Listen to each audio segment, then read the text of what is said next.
이제 어제 살펴봤던 내용은 창조에서부터 인간의 죄악까지의 내용인 1장에서부터 3장까지의 내용을 살펴봤었죠. 그 내용을 주제로.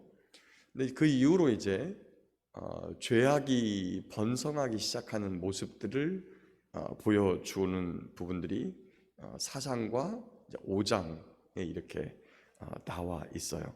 그리고 또한 그 안에서 사람들이 점점 번성하기 시작한다. 아담과 그의 아내 하와가 아들을 낳고 그다음에 그 안에서 그 아들들, 형제들끼리 살인이 발생하고, 그리고 이 하나님의 말씀을 쫓아가는 믿음의 후손들은 셋의 계열과 그리고 가인 계열이 나뉘어져 가지고 이제 마귀를 따르는 이런 그런 사람들, 하나님의 뜻을 거스르는 사람들, 그래서 자기의 작은 손해와 상처에도 불구하고 강한 복수심과 극한 미움을 가지고 상대방을 때려 죽이는 그러한 일까지 발생하게 된다는 것을 알 수 있죠. 그럼에도 불구하고 그런 세상 가운데에서도 에녹처럼 하나님과 동행하는 사람들, 하나님을 쫓아 믿음의 길을 묵묵히 걸어가고 있는 사람들이 있다라는 것을 볼 수가 있지요. 그렇게 사람들이 많이 번성합니다. 왜냐하면 거의 1000년 가까이 살면서 낳고 또 낳고, 이렇게 1000년을 살았으면 자녀들이 수백 명이 될 수도 있겠죠, 한 사람당. 그러다 보니까 어마어마한 숫자로 불어났을 것입니다. 또한 당시의 자연 환경을 보면 이 이후로 노아 홍수 사건을 살펴보면 40일 동안 비가 내리고, 그리고 물이 몇 규빗 정도 차올랐는데 모든 산들이 다 잠길 정도로, 다시 말하면 당시에 사람이 사는 환경은 높은 산 이런 게 별로 없었다. 다 평지 위에 이렇게 사람들이 편안하게 살 수 있고, 그리고 노아 홍수 사건 이후로 이 자연 환경이 굉장히 많이 훼손되고 파괴되었죠. 그리고 특별히 가장 주목해 볼 만한 것들은 그 위에, 이 지구 환경이 위의 물과 아래의 물로 나뉘어지고 그 사이에 공간이 있어서 이 위에 물층이 있었다는 사실이에요. 그 물이 위에 있는 물이 지구로 쏟아지면서 이 지구의 환경이 굉장히 급격하게 변화가 됩니다. 사람들이 살 수 있는 환경이 땅이 좁고, 그 다음에 그 위에서 물이 쏟아지면서 이 지구의 환경에 큰 변화가 있었는데, 높은 산, 그리고 이렇게 뭐 깊은 웅덩이, 그 다음에 바다도 깊은 바다, 이렇게 생기면서 사람이 살 수 있는 환경이 매우 열악해지는 그러한 상황이 됐었죠. 그러니까 아주 좋은 환경 속에서 굉장히 사람들이 많이 번성을 했는데, 거기서 말하는 하나님의 아들들이라고 하는 표현은 주의 말씀을 붙들고 살아가는 하나님의 자녀들을 가리키고, 사람의 딸들은 이게 가인의 계열 속에서 나오는, 그러나 하나님께서 생명을 허락하시고 여전히 생육하고 번성하라고 하는 그러한 명령과 또 은혜 속에서 태어난 많은 여자들을 가르치는데, 그들의 아름다움을 보고 자기들이 좋아하는 모든 여자를 아내로 삼았더라. 일부 다처제가 시행되고 있는 거죠. 그러나 하나님께서 이 땅을 유지하고 그 다음에 운행해 가시는 그러한 것을 보면, 한 사람이 많은 여자를 차지하고 그 다음에 이렇게 생활을 하게 되면 반대쪽에서는 부족한 경우가 생겨요. 아내 없이 살 수밖에 없는 사람들이 생긴다는 거죠. 이런 상황이 돼요. 전 세계적으로 보면 이 성비가 거의 똑같습니다. 남녀의 그 균형이 하나님께서 맞춰놓은 거예요. 그런데 이제 한쪽에서는 결혼을 못하고 한쪽에서는 많이 하고, 그런 이유들, 여러 가지가 이유들이 있죠. 경제적인 것 때문에, 그러나 그 경제적인 것도 마찬가지예요. 출애굽기에서 보면 건강한 사람이나 그 다음에 날랜 사람이나 할 것 없이 그들이 밖에 가서 이 만나를 주어서 한 오멜씩 되보니까 전부 다 한 오멜이었더라. 하나님이 명령하신 대로 한 오멜씩을 주은 거예요. 근데 이 사건을 신약에서는 무엇라고 하냐면, 저도 참 놀랍게 기적이다. 어떻게 적게 거둔 자도 부족함이 없고 많이 거둔 자도 남음이 없을까? 이것은 각기 많이 거둬가지고 적은 자에게 나눠줬다는 거예요. 없는 자에게, 몸이 불편하고 힘들어서 못 나가는 자에게 나눠줬다는 거예요. 그래서 부족함이 없고 남음이 없다는 거지, 이게 능력이 똑같아서 그 다음에 각기 다 주어가지고 하나님이 주은 만큼 많이 주은 사람은 하나님이 싹 없애버리고 적게 주은 사람은 많이 하게 했다는 그 얘기가 아니라 서로 나누었다는 사실. 그것도 제가 신약성경을 읽다가 그걸 발견하고서 바로 이것이 하나님이 우리에게 주신 삶의 어떤 그 달란트에 따라서 많은 자도 있고 적은 자도 있지만 이것을 같이 나누는 것이 서로 균등하게 하고, 여러분 평등이라고 하는 것, 그 균등이라고 하는 것은 능력이 똑같아지고 그 다음에 가진 게 똑같아지는 게 아니라 많이 거둔 자는 능력에 따라서 많이 거두고 적게 거둔 자는 어쩔 수 없이 능력이 적으니까 적을 수밖에 없는 거예요. 그런데 그것을 많이 거뒀다라고 내 게 아니고 내가 능력이 많다고 다 내 게 아니라 그것을 나누는 것이라, 이러한 삶이 돼야 되는데 그렇지 않다는 거죠.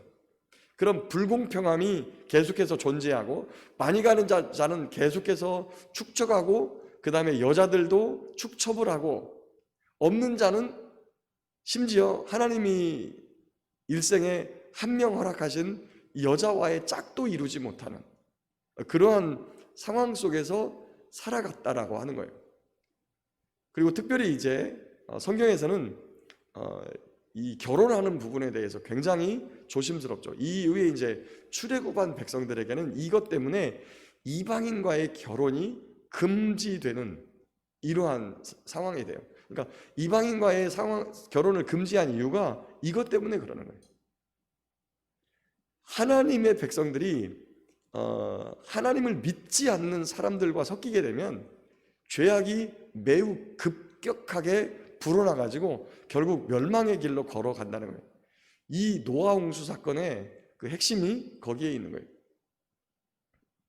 그래서 거기서 3절에 보면 나의 영이 영원히 사람과 함께하지 아니하리라 하고 나의 영, 성령님이 사람에게서 떠나가요.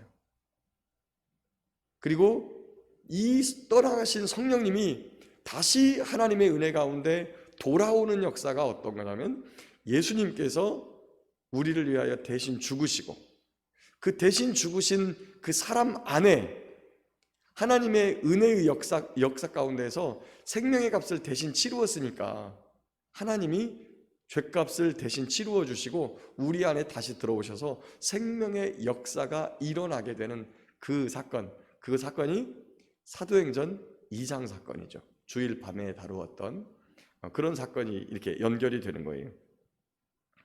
그 다음에 이제 거기 네피림과 용사 이런 부분이 있는데, 그 네필이라고 하는 뜻이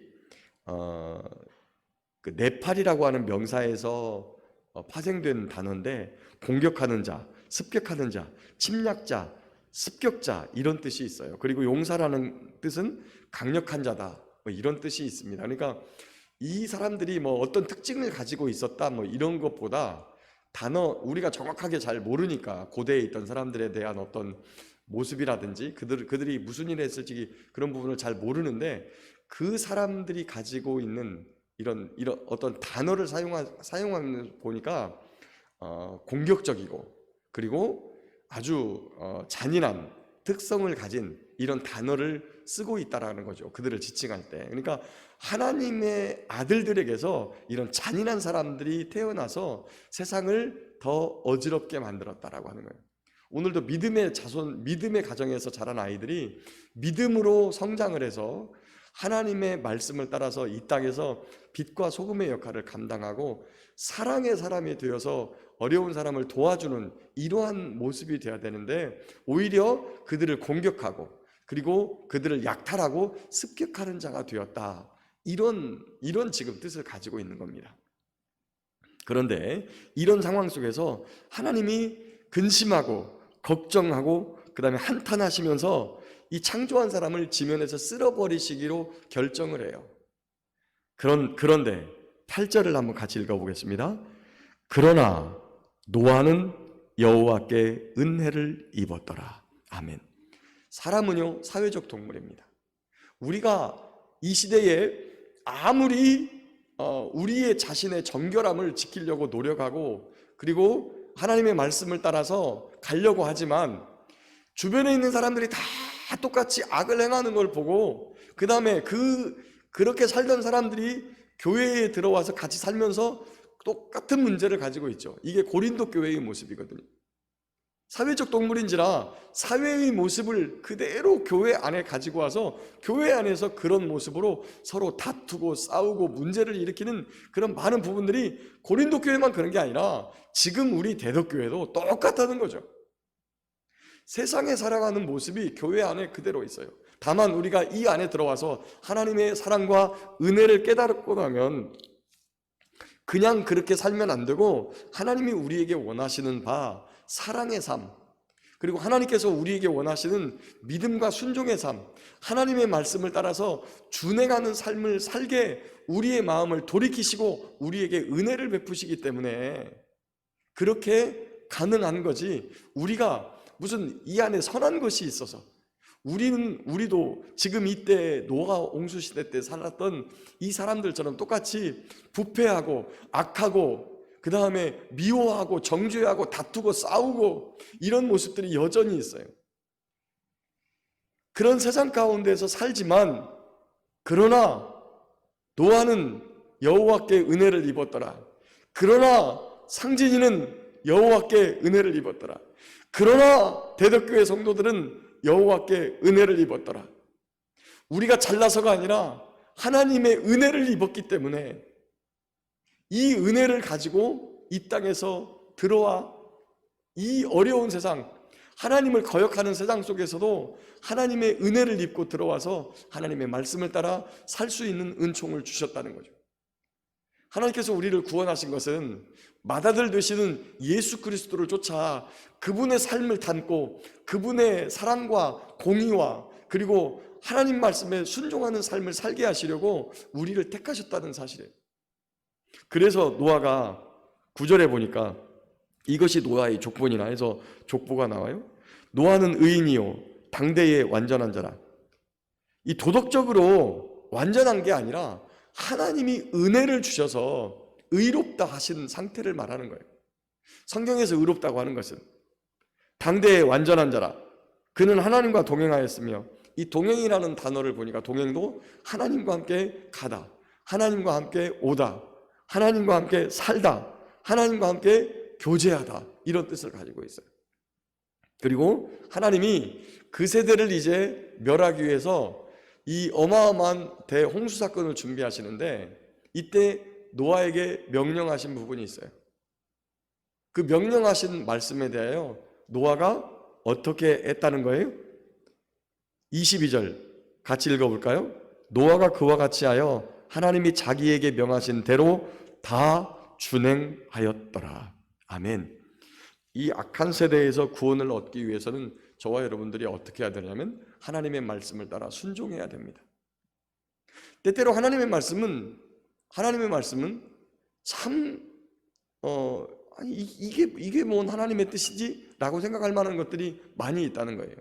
자, 지금 우리 시대 때 예수님 오시기 직전에 살고 있는 우리 시대 때에 마지막에 대한 하나님의 명령은 무엇이냐면 666 숫자를 받지 말아라. 짐승의 수를 네 몸 안에 받지 말아라 라고 하는 것이 우리 세대에 주신 마지막 약속이에요.